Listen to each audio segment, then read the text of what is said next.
जगह पे हैं, आपको पूरी गाइडेंस दी जाएगी। सबसे पहले आपको जानना होगा कि ये केवल परीक्षा नहीं है, करियर का प्रवेश द्वार है। अगर इसको पास कर जाते हैं तो आपका सर्टिफिकेट जीवन भर के लिए मान्य रहेगा। ये सर्टिफिकेट अगर आपको मिल जाता है, मतलब यूपी टेट क्वालिफाई कर जाते हैं, तो उसके बाद आपको सुपर टेट होगा, जिसमें ये पुराना वाला यूपी टेट आपका सर्टिफिकेट लगेगा। और जब आप सुपर टेट क्वालिफाई कर जाएंगे तो आप यहाँ पे शिक्षक बन जाएंगे। तो इसका ब्लूप्रिंट हम आपको बताते हैं। सबसे पहले आपको बताते हैं कैसे कैसे क्या करना है। लक्ष्य निर्धारित करें, पासिंग मार्क वर्सेस सुरक्षित स्कोर। सामने देख रहे हैं स्क्रीन पे, केवल पास होना नहीं बल्कि आत्मविश्वास के साथ परीक्षा जीतने का लक्ष्य होना चाहिए। तो हम आपको बताते हैं कि सुरक्षित जोन और न्यूनतम जोन, एक तो टारगेट होता है कि हम उसके केवल पास हो जाएं, एक होता है कि अच्छा स्कोर लाएं। वैसे तो अभी फ़िलहाल के लिए 60% लाइए, क्वालिफाई कर जाइए, और आरक्षित वर्ग में 55%, यानी कि नंबर में देखा जाए तो 90 और 82, और इतना लाइए फ़िलहाल। अगर फ्यूचर में कभी ऐसा होता है कि इससे अगर मेरिट बनने लगी तो आपके लिए दिक्कत हो जाएगी, तो आपको ये ध्यान देना है कि नंबर भी अच्छा होना चाहिए। फ्यूचर में क्या होता है, सरकार की क्या स्ट्रेटजी रहती है, अगर सिस्टम बदल गया तो आप सेफ स्कोर 100 से 110 120 लाइए, ताकि फ्यूचर में भी कभी देना ना पड़े। तो हम पिछले वर्ष 2019 से 21 में जो एग्ज़ाम हुआ है, तो उसके बीच में जो भी कुछ रणनीति थी, क्या क्या इंपॉर्टेंट था, सारे कुछ बताएंगे। तो सबसे पहले ढांचा समझ लीजिए। इसमें 150 MCQ होते हैं और प्रत्येक क्वेश्चन 1 नंबर का होता है। 2.5 घंटे का पेपर होता है और निगेटिव मार्किंग नहीं होता है, यानी कि जी भर के तुक्का मारिए, कोई दिक्कत नहीं है।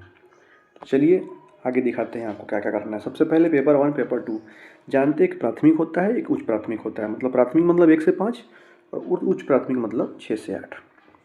ठीक है, तो सबसे पहले कठिनाई का स्तर देखते हैं। तो प्राथमिक वाला थोड़ा सा उच्च प्राथमिक से थोड़ा सा ईजी होता है।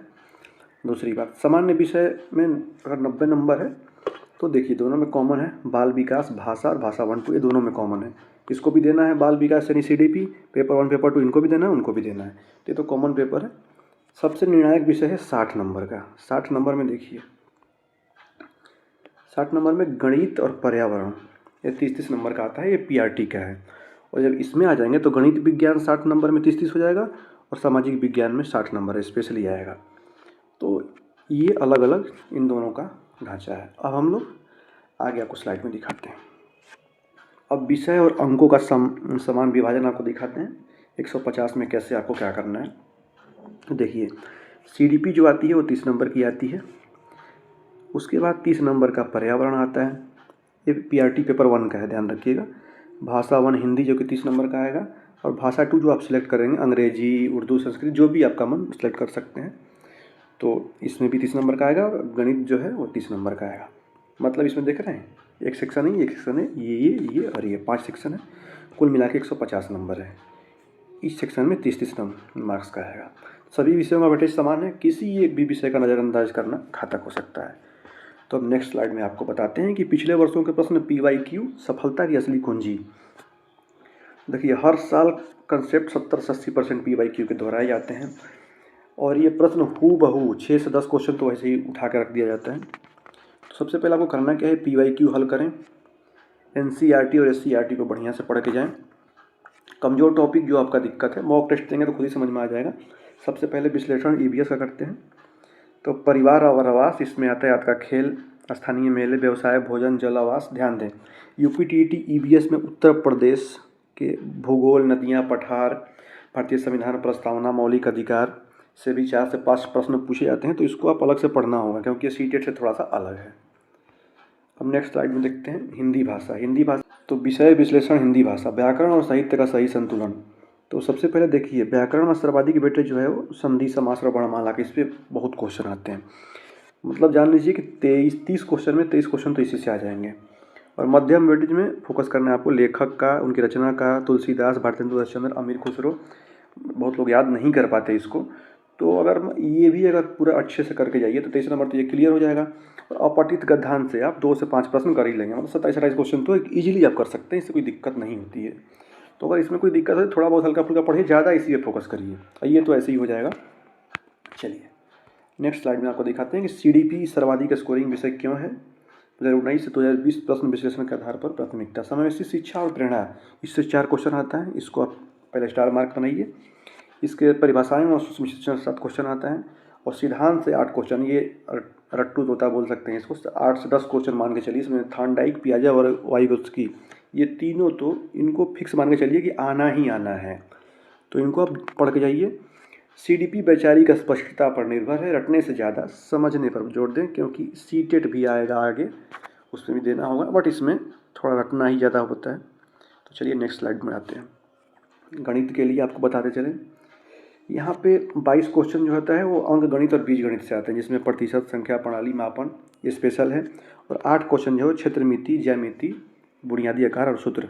तो आप ये तराजू देख रहे हैं, इसमें ज़्यादा पलड़ा इसी का भारी है। अब देखिए रणनीतिक टिप, यदि ज्यामिति कठिन लगती है तो आपका पूरा बुनियादी अंक गणित पर केंद्रित करें। 80% क्वेश्चन आपका यही अंक गणित और बीज गणित से आता है, तो इस पर ज़्यादा फोकस करें। आपका गणित अगर कमज़ोर है, दिक्कत होती है, तो बेसिक के पढ़ के चले जाइए। चलिए नेक्स्ट स्लाइड में आते हैं। 150 मिनट का चक्रव्यूह। अब क्या करना है, सबसे पहले आपको करना क्या है, बाल विकास 25 मिनट डिवाइड कर लीजिए हर सेक्शन में, हिंदी 20 मिनट, भाषा 2 जो आप सेलेक्ट करेंगे, और EVS इसको 20 मिनट और 25 मिनट, आप 50 मिनट इसको फिक्स कर लीजिए। गणित तो एक विषय जो आपका रहेगा वो वाला, और उसके बाद OMR का एक बार चेक कर लीजिए। OMR 10 मिनट लगेगा ही भरने में, और ध्यान से भरिए कहीं गलती ना हो, क्योंकि OMR में सर्वाधिक गलतियाँ होती हैं। तो सही हथियार चुनें। प्रमाणिक अध्ययन सामग्री, 10 किताबों को एक बार पढ़ने से बेहतर है एक किताब को 10 बार पढ़ें। ये बात पहले भी सत्य थी और आज भी सत्य है। तो पढ़ना क्या क्या है इन किताबों में, SCERT यूपी बोर्ड की पुस्तकें, 3 से 8 तक की सरकारी स्कूल की किताबें पर्यावरण और विज्ञान के लिए बनने वाले हैं, क्योंकि वहीं से डायरेक्ट क्वेश्चन आता है। प्रमाणिक मॉक टेस्ट जैसे कि आप देखेंगे, मैं ये प्रमोशन नहीं कर रहा भाई, 2011 से 2022 तक के सभी PYQ, उदाहरण के लिए टेक्स्ट बुक, अड्डा प्लेटफॉर्म, जो भी तो आपको अच्छा लगेगा वहाँ से आप ले सकते हैं। इनका टेक्स्ट बुक अच्छा होता है। स्वयं के अपना नोट्स बनाइए, क्योंकि अपना नोट ज़्यादा याद रहता है। और लेखक के नाम, गणित के सूत्र, संविधान के अनुच्छेद के लिए इस पर आप स्पेशल ध्यान करिए, इनको बनाइए खुद से। लेखकों का नाम हो गया, गणित के सूत्र हो गया, संविधान का अनुच्छेद हो गया, अपने से बना लेंगे तो जब रिवीजन करेंगे ना तो ज़्यादा बेटर रहेगा। तो अंतिम प्रहार आपको बता रहे हैं यूपी टेट में क्वालिफाई के लिए कंसेप्ट। SCERT पर ध्यान दीजिए, पाठ्यक्रम माइक्रो टॉपिक्स को समझें। पिछले 10 साल के पेपर को हम 2 बार तो कोशिश करिए मिनिमम, और 150 टेस्ट देने बैठिए, और टाइम मैनेजमेंट का ध्यान दीजिए, और टाइम एक्यूरेसी, और हाँ गलती जितना कम स्टार्टिंग करिए स्लो मोशन में करने के लिए, पहले एक्यूरेसी सुधारना है, उसके बाद आगे फोकस करना है। तो परीक्षा हल का ब्रह्मास्त्र, कोई निगेटिव मार्किंग नहीं है, जी भर के तुक्के मारिए, हो सकता है कुछ सही हो जाए, कुछ गलत भी होता है इसमें, तो कोई दिक्कत नहीं, चूँकि यूपी टेट में कोई निगेटिव मार्किंग नहीं होता, इसलिए एक भी OMR में बुलबुला नहीं छोड़ना है, सारे भर दीजिए। संदेह के अंतिम 10 से 15 प्रश्नों के लिए एलिमिनेटर मेथड का प्रयोग करें। शांत रहें, तैयारी पर भरोसा रखें। यूपी टेट की 2026 की आपको हार्दिक शुभकामनाएं। चलिए मिलते हैं।